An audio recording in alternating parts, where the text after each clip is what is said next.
been a week. Okay. Yeah, but give everybody a little more time to take it in. Instead of that one day, then try to judge some artwork. You know what I'm saying? So, I'll be the first to say I still haven't listened to it.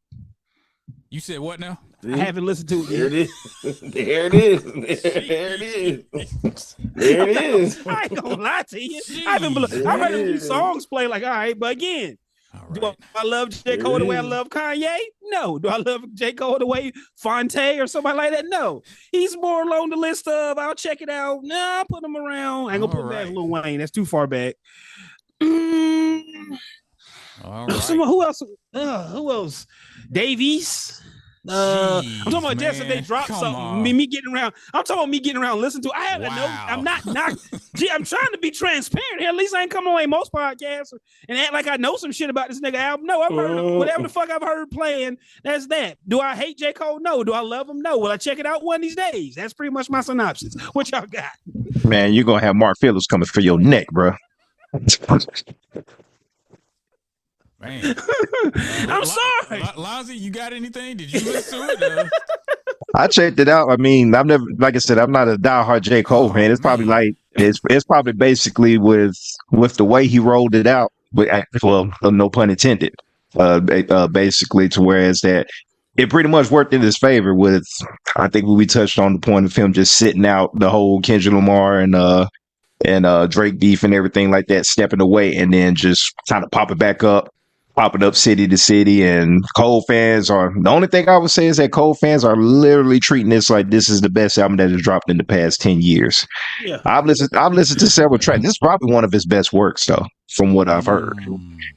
I will say that, but I mean, the touch on basically, if you're not like a diehard J. Cole fan, it's just it's a new Cole record, man. It's like I said, it's probably one of his best works, but I haven't like sat down and like I said, I keep on watching that Mark Phillips skit, the way how Cole fans reacted when the album dropped. That's what I keep on thinking about. You check out that Cole album?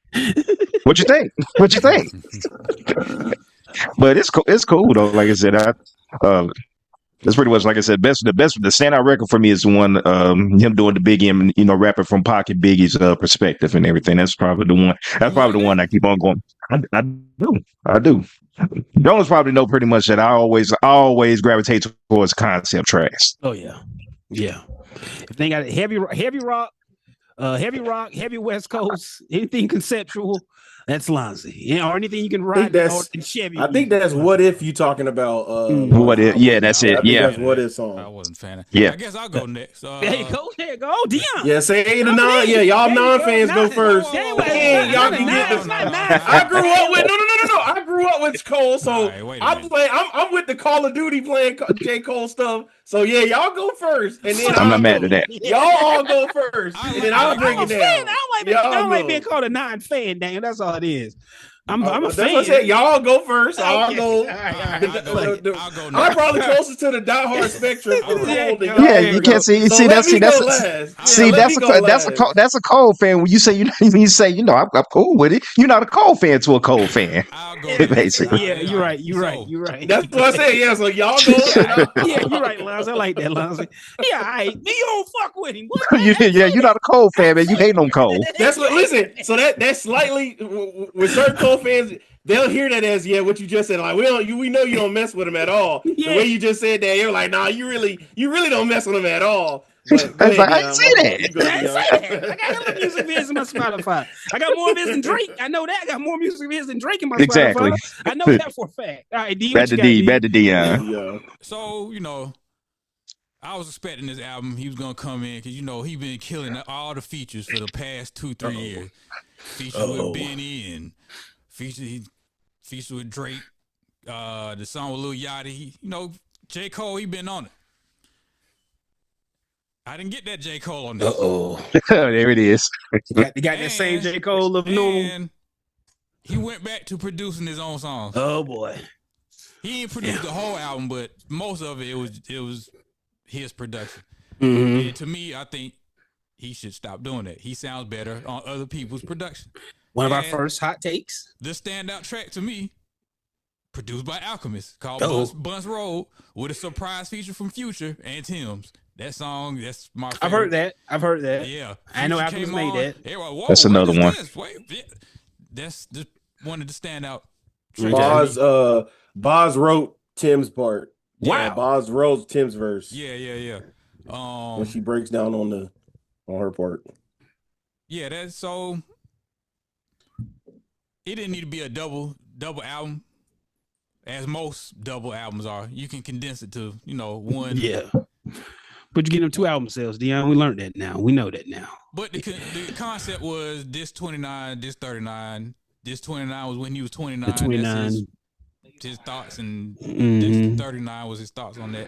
Mm-hmm. He didn't address any beef and the shouldn't. apology. He shouldn't. About that. He shouldn't. No need to. It was basically it was a whole concept album, pretty much.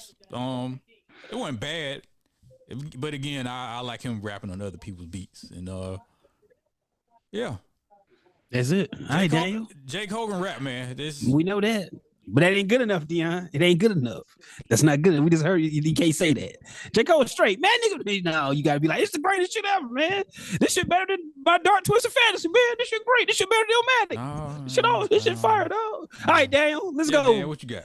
Real fan, Daniel. Real fan in the building. All I'm gonna say is I was tilling in my hand. I ain't interrupt nobody. I let y'all say y'all piece. I ain't rebuttal back on nothing. So I just ask that respect in return. That's all I ask. I cut my mic off. That's all I ask. Just let me, in your words, Joe, let me get my thoughts out. That's all I'm gonna ask. That's the first thing I'm gonna ask. Okay. All right. So I had no problem with. Well, I can say I had no problem with the album. I enjoyed the album. As the more I listened to it, the more I fell in love with the record. And like I said, the concept of it was at the first disc. The 29 was him visiting back home, visiting back to Fayetteville, North Carolina at the age of 29. And then 39 as current day J. Cole, because he's a little bit, 40, something like that. 40, 41, someone there. Yes, I think it's my age. It's like push 40. And that was 39, visiting back, seeing as the older stage of the kids, stuff like that. So I had, no problem. I loved it. The more I started listening to it, the better it got for me personally. One of my favorite tracks definitely is The Villas. Definitely was it Burn Street Blues? The Villas.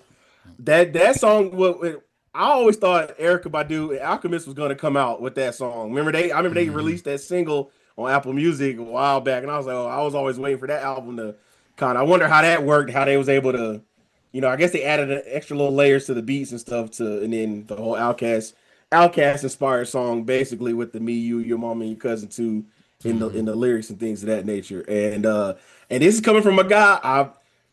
Future's not like how Joe is with J. Cole. I'm not a Future guy like that. Like I can listen to him, but I'm not going to go searching for a Future. I'm not. This is personally. I'm just saying. I'm not going to search for. But I enjoyed Future on this album and the stuff that he was, his voice, on Run a Train. That song. I kind of like this song. I'm not gonna lie to you. Run a Train, that's my junk, especially the little "What do you know about my passion?" All of that junk's kind of tight. I'm not even gonna lie. And so that's one. And I enjoyed 29 a little bit more than I judged. I mean, not judge, but that I enjoyed 39 right now because I've been going back and forth listening. One day I'll listen to just 29. The next day I'll just listen to 39, and I'll kind of go back. And I like more tracks on 29 than I do 39. So overall, I love the rollout of the album. Shout out to him. Shout out to my guy Biscuit in Atlanta. Cole stopped by his restaurant, and he always been telling me to go to the restaurant. And I'm mad I didn't go. I could have saw J. Cole there. I'm kind of mad about it because he was around Morehouse, and then when he was rolling out down here in Atlanta, he stopped by his restaurant. So shout out to him. But like I said, I'm a Cole guy. I go back to playing Call of Duty on Friday Night Lights, listening to Cole. So I enjoyed the album thoroughly. Like I said, 29 was a little bit better than 39 for me, but 30 and 39 I did like. And the more I go back and listen, I'll pick up something new every day. And I kind of do like the concept rap. And I like hearing his experience. And one of the songs, I forgot which one it was, but he had a beef with an artist back in Fayetteville. and they found the dude's video, and they released the video that he was beefing with. And I wish I could remember the guy's name. That's what's the name of that song? It's one of the songs, and then of course the fall off is inevitable. That was a song in reverse, which I enjoyed too. So, that's all I'm gonna say about it. But and I'll keep it like that. But I enjoyed the album. There's no beef for me. I don't know why people saying it's the greatest thing. That's just, they got to over exaggerate on that end. But with the project as a whole, I did enjoy. So, and I'm still listening to it right now. It gets me through work in the morning. I'm not even gonna lie to you. And that's all I got. Listen to a few of these songs. These songs ain't bad. It's a good album. It's a good album. Just skimming through them, nothing bad. The beats, these beats aren't the greatest. I'll say that. I see what Deion's saying. But I did that. Oh, and then Road Blues, my fault. The I Love Her Again. When you realize what he's talking about, and I Love Her Again, you'll appreciate that song a little bit more. Bet it up. I might just start there then. All right.